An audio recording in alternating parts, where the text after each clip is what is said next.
이스라엘 백성들이 출애굽한 이후부터 다윗 왕이 이제 그 통치를 하는 시대까지를 기록하고 있는 그런 내용입니다.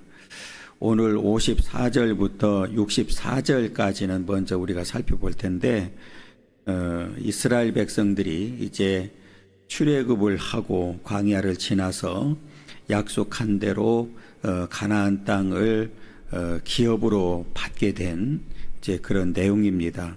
우리가 잘 아는 대로 하나님께서는 아브라함과 이미 약속을 했죠. 가나안 땅을 주시겠다고 약속을 했고, 그 약속대로 이스라엘 백성들이 가나안 땅을 차지해서 이제 살게 되었습니다.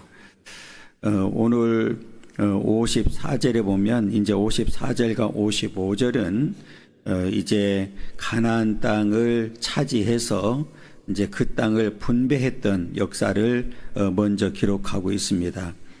그들을 그의 성소의 영역 곧 그의 오른손으로 만드신 산으로 인도하셨다. 오늘 이 내용은 그 시온산을 말합니다. 그리고 이제 궁극적으로는 이제 그 광의적인 의미에서는 가나안 땅을 이제 의미를 하고 있습니다. 앞에 제가 말씀드렸던 대로 이미 하나님께서는 이스라엘 백성들을 선택을 하고 출애굽할 때에 약속을 했죠. 이들이 그냥 무조건 출애굽한 게 아니라 약속의 땅을 바라보면서 이제 광야를 가게 되었는데, 약속대로 이 가나안 땅을 이제 하나님께서 그들에게 주셨다.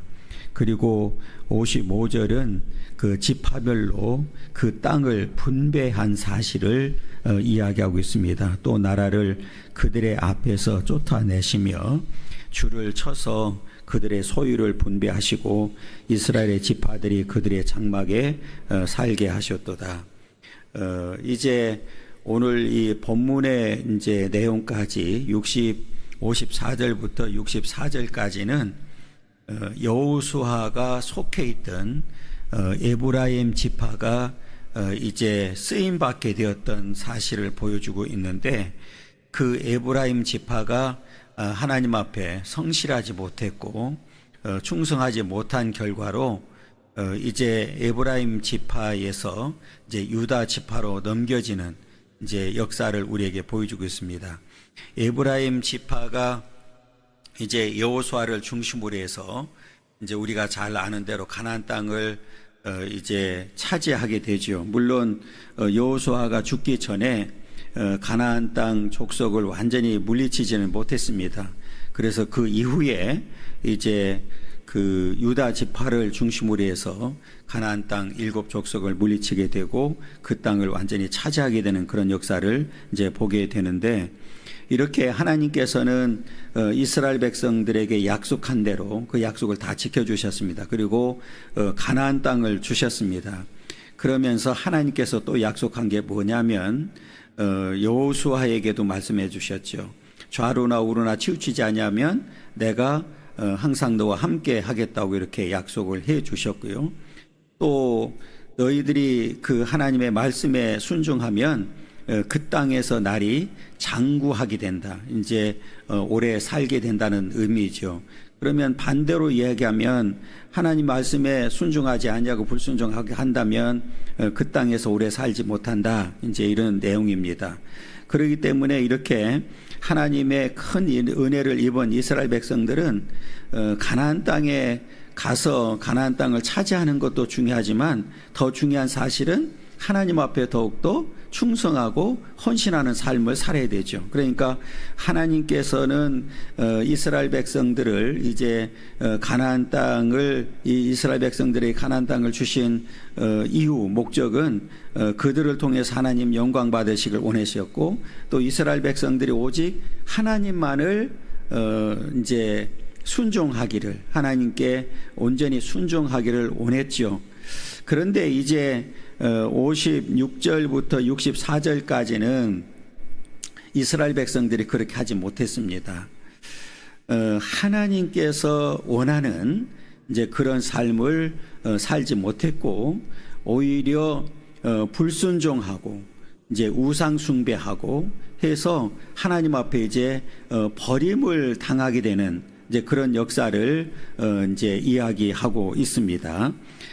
이렇게 이제 앞에 말씀드렸던 대로 55절과 54절과 55절은 하나님의 은혜로 이제 가나안 땅을 차지했던 이스라엘 백성들이 하나님만을 경외하고 하나님만을 사랑하고 하나님 말씀에 절대 순종해야 되는데 그렇지 하지 못했다. 그래서 오늘 56절에 이제 그러나로 시작합니다. 그러나 그들은 지존하신 하나님을 시험하고 반항했다. 하나님을 시험하고 반항했다. 이제 한마디로 말하면 배신이 한 거지요. 그러니까 하나님께서 그렇게 큰 은혜를 베풀어 주시고 그들에게 약속대로 그 가나안 땅을 차지하게 만들고 그 가나안 땅을 차지할 때도 우리가 잘 아는 대로 이스라엘 백성들에게는 어떤 그 전투할 수 있는 준비된 자들이 없었습니다. 그리고 그 가나안 땅에는 그 준비된 군인들이었단 말이에요. 그러니까 인간적으로 생각할 때는 이스라엘 백성들 힘만으로는 그 7족속을 다 물리칠 수가 없었는데 하나님께서 그들과 함께 하셔서 그들을 물리치고 그 약속대로 가나안 땅을 차지하도록 만들어 주셨단 말이에요. 그러면 그동안에 우리가 잘 아는 대로 출애굽할 때부터 광야를 오는 동안에 또 이 가나안 땅을 차지할 때 역사를 생각한다고 하면 그거는 기적 중에 기적이거든요. 그렇게 이제 이스라엘 백성들은 하나님의 큰 기적을 체험했고 은혜를 입었어요. 그러면 앞에 약속한 대로 오직 하나님만을 경외하고 하나님 말씀에 절대 순종해야 되는데 그렇지 못했고 오히려 배신하는 그런 결과를 가져왔죠. 그러니까 하나님 편에서 볼 때는 이런 배신도 없는 거예요. 잘 보시게 되면 그러나 그들은 지존하신 하나님을 시험하고 반항했다. 그리고 그의 명령을 지키지 아니했다. 그러니까 이들은 한마디로 말하면 하나님의 은혜를 잊어버린 거예요. 하나님의 은혜를 망각하다 보니까 하나님의 어떤 뜻을 구하기보다는 이제 자기들의 뜻을 구하게 되는 이제 그런 결과를 가져왔고 하나님을 시험하고 반항하고 그의 명령을 지키지 아니했다. 이게 그 이스라엘 백성들이 가나안 땅에 도착한 이후의 삶을 지금 이야기하고 있는 겁니다. 그러니까 지금 말씀드리는 이 내용은 이제 출애굽 그런 과정이 아니라 약속한 대로 가나안 땅에 도착한 이후에 이들의 삶을 지금 이야기하고 있는 거거든요. 그러니까 생각을 한번 해보면 그 광야에서 1세대들은 이미 망했단 말이에요. 그러면 여호수아와 갈렙 그리고 2세대들을 중심으로 해서 가나안 땅에 들어갔잖아요. 그러면 이들은 이제 광야 40년 동안 1세대들이 다 망했다는 사실을 이미 알고 있었단 말이에요. 그러면 이들은 더욱더 하나님을 사랑하고 하나님을 경외하고 하나님 말씀에 절대 순종하는 삶을 살아야 되는데 오히려 그러지 아니하고 시험하고 반항하고 그 명령을 지키지 아니했다. 이게 이제 이들의 이제 삶이었습니다. 그런데 이걸로 끝나지 않았어요. 더 나아가서 이제 57절, 58절도 보면 이제 우상을 섬기기 시작하는 모습을 보게 되는데 57절에 보면 그들의 조상들 같이 배반하고 거짓을 향하여 속이는 활같이 빗나가서 자기 산당들로 그의 노여움을 일으키며 그들의 조각한 우상들로 그를 진노하게 하였다. 그러니까 조상들과 같이 배반했다. 우리가 잘 앞에 말씀드렸던 대로 지금 1세대들이 출애굽해서 3일 만에 원망하고 불평이 시작했고 그렇게 홍해바다를 건너고 난 다음에도 이제 그 고라 자손 같은 경우는 이렇게 대적을 하다가 그 이 땅 속에 다 묻혀버리는 이제 그런 일들이 있었단 말이에요. 그러니까 이 수많은 일들이 있었는데 그들처럼 이들도 똑같이 하나님을 배반하고 거짓을 행하고 속이는 활같이 빗나갔다.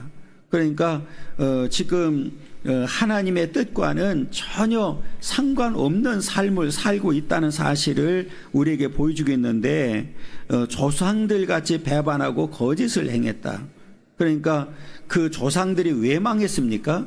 여기 이제 나오는 거잖아요. 결국은 하나님을 배반하고 거짓을 행하다가 결국은 망해버렸단 말이에요. 그러면 앞에 말씀드렸던 대로 2세대들을 중심으로 해서 가나안 땅에 들어갔다고 하면, 이들은 그 1세대들이 왜 망했는지를 알고 있었기 때문에 정신을 차리고 하나님 앞에 바르게 살았어야 되는데, 가나안 땅에 도착해서 얼마 있지 않은 이후부터 이들은 하나님을 배반했고 우상 숭배했던 역사를 우리에게 보여주고 있는 거예요. 그러니까 얼마나 어리석은지를 이제 우리에게 보여주고 있습니다. 그러니까 하나님은 처음부터 철저하게 약속을 지켜주셨고, 그 약속대로 이들이 가나안 땅에 들어가도록 만들어 주셨단 말이에요. 그러면 하나님은 신실하신 분이시고 반드시 약속을 지키신 분이라는 사실을 알아야 되는데, 그 사실마저도 망각해버리는 일이 벌어진 거예요. 그러면 우리가 한번 생각해 보면, 지금 이스라엘 백성들이 가나안 땅에서 지금 살고 있단 말이에요. 젖과 꿀이 흐르는 가나안 땅에서 그들 힘으로 차지할 수 있었을까요? 그렇잖아요. 없었단 말이에요. 불가능한 일을 하나님께서는 가능하게 만들어 주신 거예요. 왜? 이미 아브라함하고 약속을 했기 때문에 그 약속대로 하나님께서는 지켜주셨단 말이에요. 그래서 그 출애굽에서 광야를 오는 동안에 걸림돌이 되는 모든 것들을 다 제거해 주시고, 가나안 땅에 도착해서도 우리가 잘 아는 대로 7족속이 있었단 말이에요. 다 그들을 물리치고, 하나님께서는 심지어는 그들을 한 사람도 남기지 말라고 그랬어요. 왜냐하면 남겨놓으면 잘못하면 그게 이제 뿌리가 되고 그게 결국은 이들을 망하게 만들 수 있는데, 그게 사실로 드러났단 말이에요. 그러니까 우리가 오늘날로 적용한다고 그러면, 우리가 신앙생활 하면서 이제 적극적으로 제거할 것은 제거하지 않으면 우리도 결국은 그들과 함께 망할 수밖에 없다는 사실을 우리에게 보여주고 있는 겁니다. 그래서 오늘 이들이 이제 적극적으로 이 하나님을 시험하고 반항하고 또 그 명령을 지키지 아니하고 조상들과 같이 배반하고 거짓을 행하고 산당들을 만들고 자기들이 만든 조각을 가지고 우상 숭배하는 일까지 벌어진 거예요. 그러니까 하나님께서 명령한 일을 전혀 지키지 않았단 말이에요. 앞에 제가 말씀드린 대로 약속한 내용 중에 하나가 뭐냐면, 그 땅에서 하나님을 잘 경외하고 순종하는 순종하게 되면 그 날이 장구하다, 이제 그 땅에서 오래 살도록 만들겠다고 약속을 해주셨단 말이에요. 그런데 그들이 그것을 지키지 아니함으로 인해서 어떻게 됐습니까? 결국은 이제 그 59절 이하로는 하나님의 이제 진노가 임하게 돼서 결국은 비참하게 되는 역사를 우리에게 가르쳐 주는데, 59절에 보면 하나님이 들으시고 분내어 이스라엘을 크게 미워했다. 그러니까 지금 하나님이 분을 내고 이스라엘을 미워했다.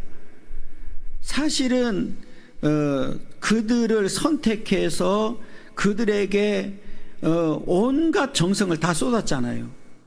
그리고 약속대로 가나안 땅에 들어가도록 만들어 주셨단 말이에요. 그런데 그 사실조차도 잊어버리고 하나님을 분내게 만들었어요. 하나님을 다시 말하면 노엽게 했단 말이에요. 그래서 이스라엘을 하나님은 크게 미워했다. 그러면 하나님이 그들을 미워했다, 여기서 끝난 거지요. 그렇잖아요. 더 이상 이들에게는 더 이상 소망이 없다는 사실을 우리에게 보여주고 있는데, 그냥 미워한 걸로 끝난 게 아니에요. 60절에 보면 사람 가운데 세우신 장막 곧 실로의 성막을 떠나시고, 우리가 잘 아는 대로 이제 유다가 그 뒤에 나와요.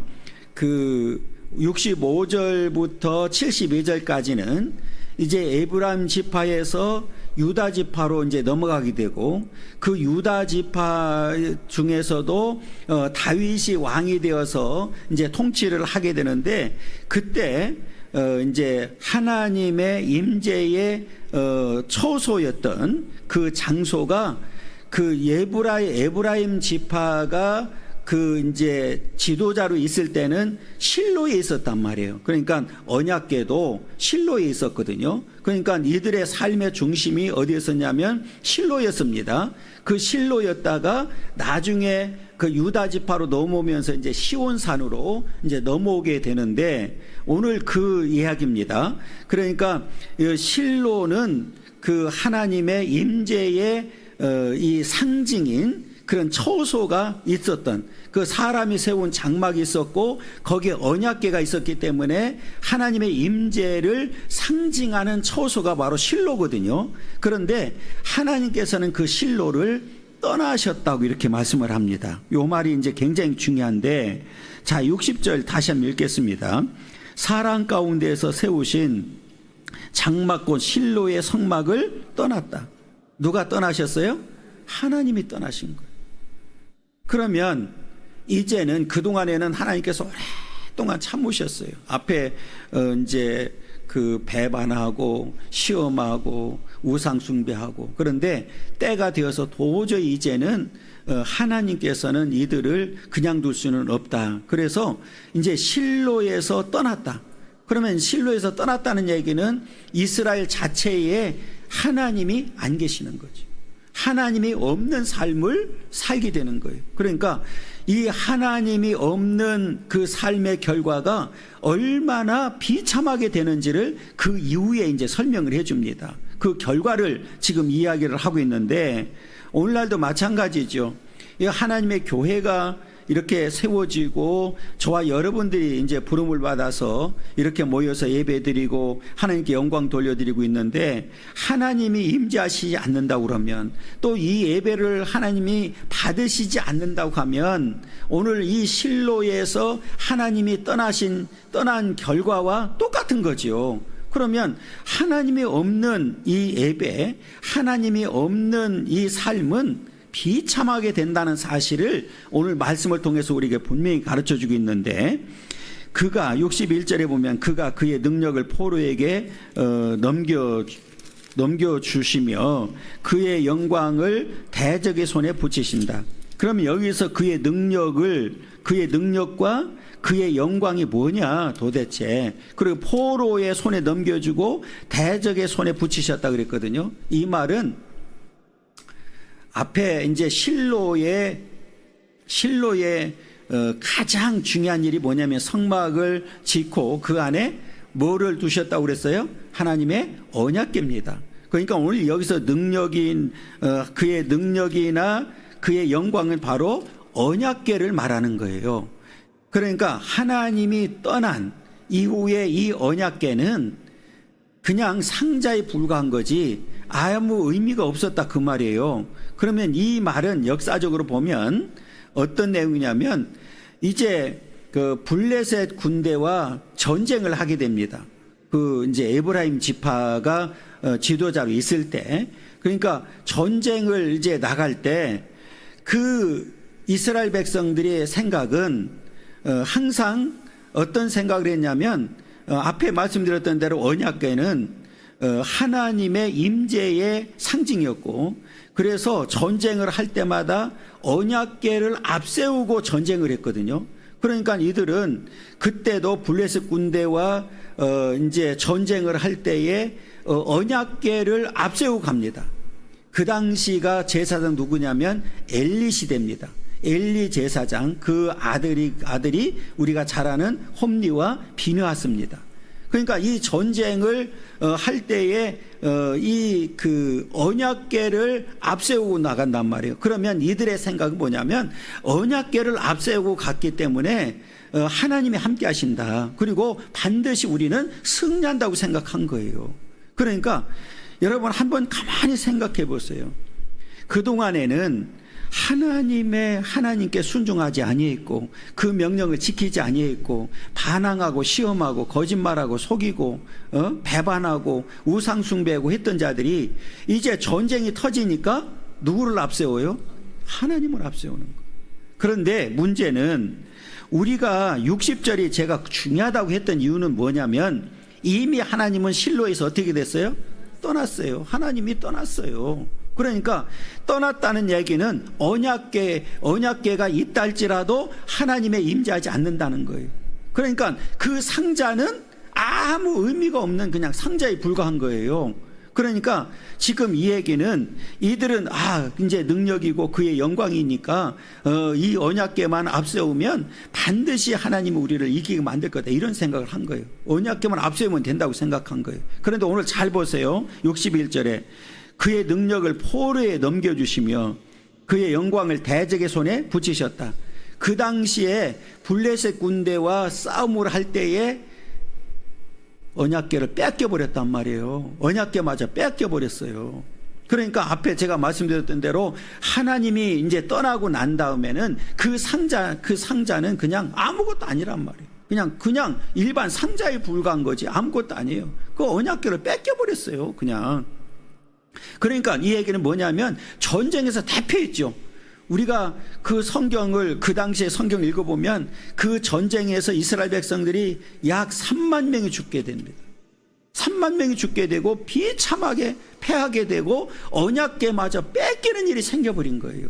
그러니까 얼마나 비참하게 됐는지를 보여주는 거예요. 그러니까 하나님께로부터 선택을 받아서 그 약속대로 가나안 땅을 차지했고 하나님의 은혜로 살던 자들이 그렇잖아요. 그동안에 크고 작은 전쟁이 있을 때에 그들이 힘이 있어가 아니라 그의 능력이 있어서가 아니라 하나님께서 함께 해주셨기 때문에 이겼단 말이에요. 그런데 이 하나님이 떠나고 난 다음에는 그냥 그 언약궤도 그냥 상자에 불과한 거지 아무 쓸모가 없었던 거. 그래서 뺏겨버렸어요. 그리고 비참하게 그 당시에 그 자료를 성경 읽어보면 홈리와 비느하스도 그 전쟁에서 죽게 되죠. 그 소식을 들은 아버지 엘리가 그냥 넘어지잖아요. 목이 부러져서 그 자리에 또 죽게 됩니다. 그러니까 이 비참하게 되는 역사를 우리에게 보여주고 있거든요. 그래서 그 뒤에 이제 63절부터 65절까지는 이제 그 전쟁에서 지게 되니까 얼마나 비참하게 됐는지를 보여주고 있거든요. 63절, 62절 보세요. 그가 그의 소유 때문에 분내사 그의 백성을 칼에 넘기셨으니 이 말은 뭐냐면 전쟁에서 졌단 말이에요. 그리고 포로로 끌려간 역사를 지금 이야기하고 있는 거예요. 지금 전쟁에 졌기 때문에 포로로 끌려갔던 역사. 그 다음에 63절에 보면 그들의 청년은 불에 살라지고 그들의 처녀들은 혼인 노래를 들을 수 없었으며 여러분 전쟁에서 지고 나면 할 수 있는 게 뭐가 있어요? 아무것도 없어요. 전쟁에서는 반드시 이겨야 됩니다. 반드시. 그렇잖아요. 지금 우리나라 같은 경우는 북한하고 항상 이렇게 이제 적대 관계에 있으니까 이게 준비를 잘하지 않으면 문제가 심각해지는 거예요, 지금. 그렇잖아요. 그러니까 지금 이제 우리나라는 만성이 됐잖아요. 뭐 북한에서 뭐를 쏘든 말든. 그런데 애국 사람들은 그런 일들을 보면서 전쟁 난 줄 알아요. 실제로. 전쟁 난 줄 안다고. 그러니까 우리는 뭐 그 사람들이 뭐 쏘든 말든 이제는 만성이 돼버린 거예요. 뭐 그냥 지나가겠지 이제 이런 생각을 하잖아요. 실제로 전쟁이 일어났다고 해도 아마 처음에는 안 믿을 거예요. 왜? 그동안에 하도 그런 일을 당했으니까. 그렇잖아요. 그러니까 이 청년은 불에 살라지고 그들의 처녀들은 혼인 노래를 들을 수 없다. 얼마나 나라가 비참하게 됐는지를 보여주는 거잖아요. 그 다음에 보세요. 그들의 제사장들은 칼에 엎드러지고 이 말을 하는 이유는 뭐냐면 그 제사장들은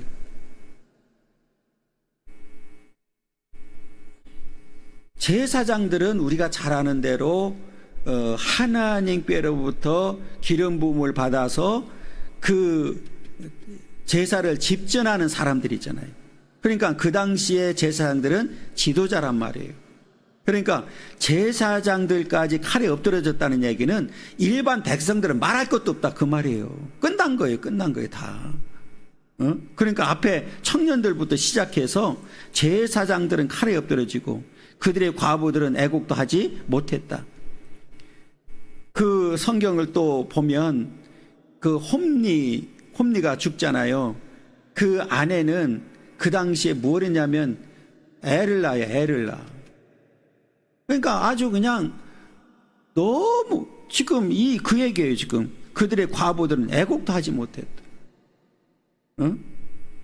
그러니까 얼마나 그 당시가 그 에브라임 지파가 그 이 지도자로 있을 때에 나라가 얼마나 비참한지를 보여주고 있는 거예요. 그러면 그 결과는 왜 그렇게 됐느냐? 하나님이 떠나게 만든 거, 하나님을 떠나게 만든 거예요. 그러니까 여기서 먼저 하나님이 떠난 게 아니라 하나님을 떠나게 만들었단 말이에요. 그럼 오늘날도 마찬가지죠. 우리가 영적 이스라엘 된 저와 여러분들도 결국은 잘못하면 각자가 누구를 떠나게 만들 수 있어요? 하나님을 떠나게 만들 수 있단 말이에요. 그러면 하나님이 없는 삶은 그냥 껍데기는 있는데 속은 없는 거예요. 아무것도 아니란 말이에요. 아무것도 아니에요. 그래서 우리는 이제 이 땅에 사는 동안에 하나님께서 우리와 영원히 함께 하도록 역사해야 됩니다. 그 삶이 얼마나 복된 삶인지를 우리에게 보여주고 있는 거예요. 자, 이제는 이렇게 에브라임 지파 여호수아를 중심으로 해서 이제 그동안에 가나안 땅에 도착하고 이제 가나안 땅을 분배를 받고 하면서 하나님의 뜻에 합당하게 살지 못했어요. 그래서 하나님이 이제 떠나게 되는 역사를 우리에게 이제 가르쳐 주셨습니다. 이제 그 이후의 역사는 유다 지파로 넘어와요. 이제 유다 지파로 넘어오는데 그 유다 지파는 바로 다윗이 소속된 지파입니다. 그래서 우리가 잘 아는 대로 다윗이 왕이 되어서 하나님 앞에 이제 통치를 하게 되는 그런 역사를 우리에게 보여주고 있는데, 이제 65절부터가 이제 65절부터 72절이 이제 그 내용입니다.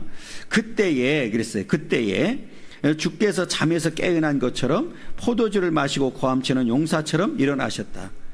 이게 이제 문자적으로 하면 마치 그냥 잠자다가 술 취했다가 깨어나는 것처럼 이렇게 비유가 되는데 그런 의미는 아닙니다. 그러니까 이제는 앞에 실로에서 떠났다고 그랬잖아요. 그러니까 이제 하나님께서 다시 이들을 기억하신 거예요. 그리고 우리가 잘 아는 대로 하나님은 오래 참으시지만 때가 되면 반드시 징계를 하신단 말이에요. 그럼에도 불구하고 성경의 역사를 보면 이스라엘 백성들이 그렇게 배신을 하고 우상 숭배를 해도 완전히 버린 적이 있어요, 없어요? 없었단 말이에요. 이제 그걸 지금 이야기하는 거예요. 그러니까 이제는 때가 되어서 하나님께서 이제 일어나셨다.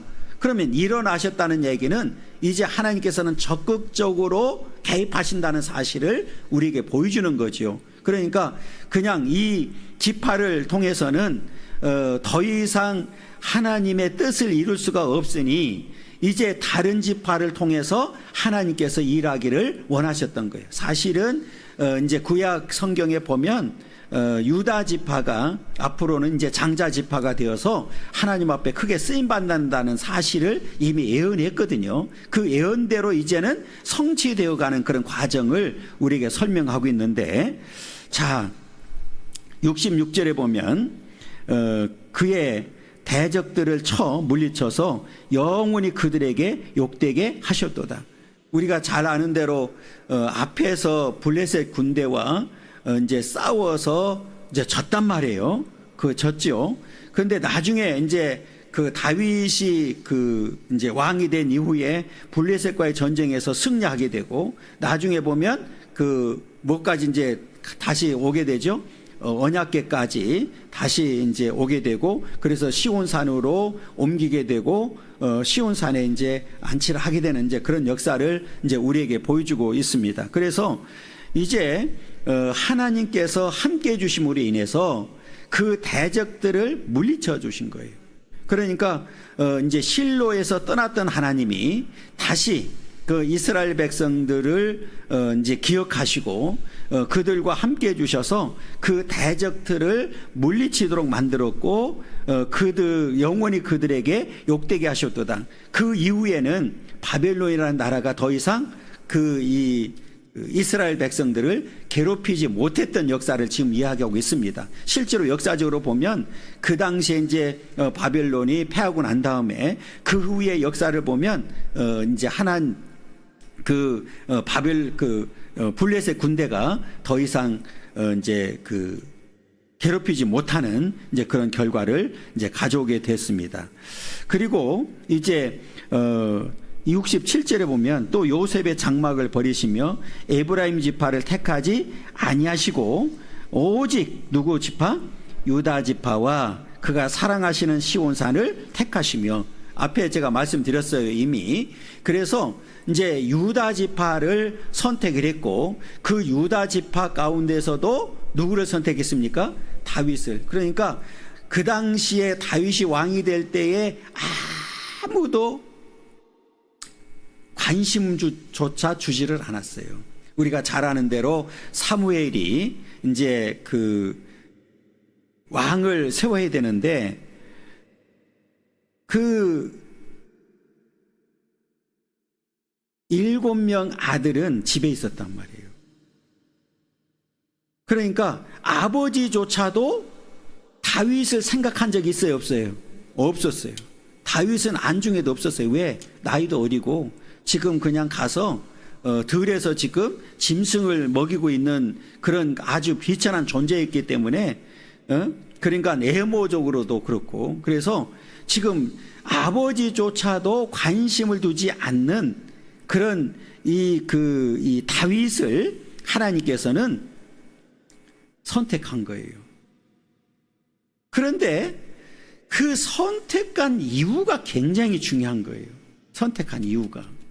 먼저 한번 보면 72절이거든요. 이에 그가 그들을 자기 마음의 완전함으로 기르고, 자기 마음에 완전하다. 그러니까 이 말은 무슨 말이냐면 굉장히 성실했다는 얘기예요. 그 자기 마음의 완전함으로 길렀다. 그러니까 이 말은 목동으로 있으면서, 어린 나이에 목동으로 있으면서 양을 칠 때에도 정말 성실하게 일을 했고, 그 이후에 다윗을 보면 정말 하나님 앞에 최선을 다했거든요. 정말 성실한 마음으로 임했단 말이에요. 그러니까 신약에 넘어와서 사도행전에 보면 다윗을 향해서 뭐라고 얘기하죠? 내 마음에 합한 자라고 이렇게 인정을 하게 됩니다. 그러니까 하나님께서는 무엇을 보았느냐? 그의 성실한 마음을 본 거예요. 그러니까 어린 나이에 지금 나가서 그 짐승을 키우는 그런 모습, 자기에게 주어진 일에 대해서는 최선을 다했다는 사실을 우리에게 보여주고 있는 거거든요. 그러면 오늘날도 마찬가지죠.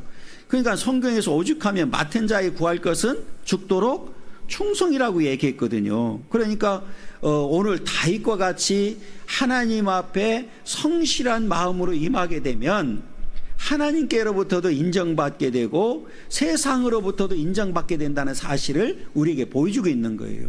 그러니까 제가 늘 말씀드리지만, 아니 어떤 직분을 받으면 뭐해 그게? 뭐 직분이 뭐가 그렇게 중요하냐고요. 아니 직분을 가지고 거들먹거리고 아니 예배도 제대로 안 드리면서 무슨 너무 뭐 직분 얘기하느냐고. 아니 우리 교회도 있어요 지금. 그리고 따지고 깐죽거리고 어제 뭐 TV 보니까 장관하고 국회의원하고 깐죽거리지 말라고 그래요. 그럼 왜 그 국회의원은 갑질하느냐고 또 그러고 있더라고. 그렇게 살면 안 되는 거예요. 성실함이 있어야 되지. 그렇잖아요. 여러분, 우리가 하나님 앞에 부름을 받은 목적, 앞에 제가 말씀드렸던 대로 하나님께서는 영광 받으시길 원하신단 말이에요. 그러면 그 영광을 돌려드리는 것 중에 가장 중요한 게 뭐냐면 예배거든요. 그러면 우리 직분자로서 기본적인 게 뭡니까? 예배잖아요, 예배.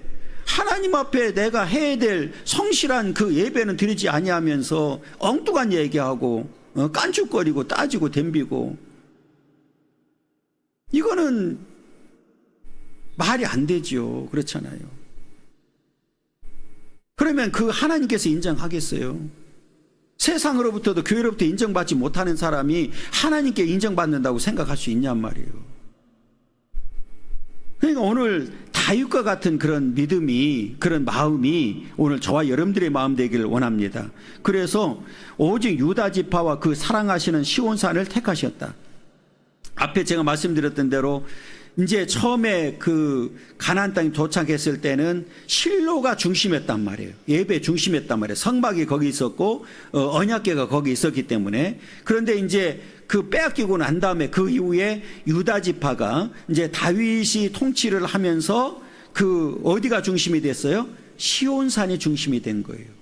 시온 산성을 이제 무너뜨리고, 성경을 보면 그곳에 이제 시온산을 택해서 그곳에 성전을 건축하게 되고, 이제 그곳에 이제 이 그 언약궤가 안치되는 이제 그런 역사를 보여줍니다. 그래서 이제는 그 이후에는 시온산이 그 이스라엘 백성들의 이제 삶의 이제 예배의 중심지가 되었다, 이렇게 보면 됩니다. 그 69절에 보면 그의 성소를 산의 높음같이 영원히 두신 땅같이 지으셨도다. 또 그의 종 다윗을 택하시되 양의 우리에서 취하심에, 앞에 제가 말씀드렸어요. 그러니까 지금 양의 우리에서 그 취했다는 얘기는 그 택함을 받을 때에 어디에 있었다는 얘기예요? 양을 잘 기르고 있었단 말이에요. 성실한 자였어요. 마음에 성실한 자였습니다. 그러니까 하나님께서는 그 많은 그 아들들이 있었는데 다 물리치시고 막내했던 누구를 선택했어요? 다윗을 선택했단 말이에요. 그러니까 이 얘기는 뭐냐면 하나님은 그의 성실함을 본 거예요. 그 마음의 성실함을 본 거예요. 여러분, 사람이 그 예를 들어서 회사에서도 사람을 쓸 때에 아주 머리 좋고 이 뺀질거리는 사람은 원할까요? 아니면 조금 부족해도 성실한 사람을 원할까요? 저 같으면 성실한 사람을 원할 것 같아요. 그렇잖아요. 아무리 뛰어나고 해도 그게 뺀질거리는 사람은 그게 금방 드러나거든요. 자기 머리만 믿고. 그런데 조금 떨어지지만 그냥 묵묵하게 자기 일을 열심히 하는 사람 보면 마음이 갈 수밖에 없잖아요. 그러니까 하나님께서는 다윗을 선택한 이유가 바로 그거예요. 양의 우리에서 취하셨다. 목동으로서 열심히 자기의 맡은 일을 최선을 다하는 그런 모습을 보면서 그를 선택해 주셨단 말이에요. 그러면 오늘날도 마찬가지죠. 하나님께서 누구를 쓰실까요? 성실한 사람이죠. 자기 맡겨진 일에 최선을 다하는 사람이죠. 말만 앞세우는 사람이 좋아요? 아니면 말없이 그냥 묵묵하게 일하는 사람이 좋아요? 참 내가 묻는 바보지요. 그 노래도 있더라고. 네가 바보야 그러더라고. 내가 바보라는 게 되게들 좋아하네. 그래서 사실은 우리들은 어찌 보면 하나님 앞에 바보들의 행진이거든요. 그냥 묵묵하게 말없이 주어진 일에 최선을 다하면 그게요, 모르는 것 같지만 다 알게 되거든요. 하나님 앞에 이런, 그래서 인정을 받는, 그래서 그 71절에 그 얘기잖아요. 전양을 지키는 중에서 그들을 이끌어내사 그의 백성인 야곱, 그의 소유인 이스라엘을 기르게 하셨더니. 그러니까 양을 잘 키우는 거 보니까 백성들을, 하나님의 백성들을 맡겨도 되겠다. 그러니까 잘 보세요. 그의 소유인 이스라엘을 기르게 하셨다. 그러니까 양을 기르듯이 백성들을 기르게 만든 거예요. 그러니까 이 말은 뭐예요? 성실함으로. 그건 실제로 우리가 잘 아는 대로 다윗이 이스라엘 백성들을 이제 그 통치를 할 때에 얼마나 잘했어요. 그렇잖아요. 그러니까 이스라엘의 역사에 있어서 왕들 가운데 전무후무한 왕이 바로 다윗 왕이잖아요. 그렇잖아요. 우리가 흔히 다윗 왕이 통치를 할 때 사실은 전쟁이 없었던 게 아니에요. 전쟁이 엄청나게 많았어요. 그런데 그때마다 다윗 왕은 뭐 했어요? 이겼단 말이에요. 그래서 이 나라가 태평성대를 누리는 역사가 있었단 말이에요. 그러니까 이 지도자 한 사람이 얼마나 중요한지를 보여주고 있는 거예요. 다윗의 한 사람으로 인해서 나라가 바뀌어지는 그런 역사가 있었죠. 그러니까 결국은 하나님께서는 다윗이 양을 치는데도 잘 기르고, 우리가 시편 23편에도 본 대로 푸른 초장으로 맑은 물가로 인도하시고 그 양들을 최선을 다해서 기르는 모습을 봤단 말이에요. 그러면 하나님께서는 이 백성들을 맡겨도 저 양들을 돌보듯이 저렇게 잘 기르겠구나. 이제 이걸 본 거죠. 그 성실한 마음을 봤단 말이에요. 그러니까 오늘날도 마찬가지다. 하나님 앞에 쓰임 받으려고 그러면 저와 여러분들의 마음이 변함이 없어야 되죠. 하나님을 향한 그 마음이 성실한 마음이 돼야 되고, 그리고 72절에 보면 이에 그가 그들을 자기 마음의 완전함으로 기르고 그의 손의 능숙함으로 그들을 지도하였도다. 마치 그 양들을 기를 때에 칠 때에 능숙한 손으로, 그죠? 그의 손의 능숙함으로 그 양들이 다른 길로 가지 못하게 만들고 늘 지팡이를 통해서 다독거리고 우리 안으로 이렇게 들어오도록 무리 가운데 무리에서 이탈하지 못하도록 만들었던 그런 그의 손의 능숙함으로 오늘 그들을 기르고 지금 돌보고 그들을 지도했다, 이렇게 표현하고 있거든요.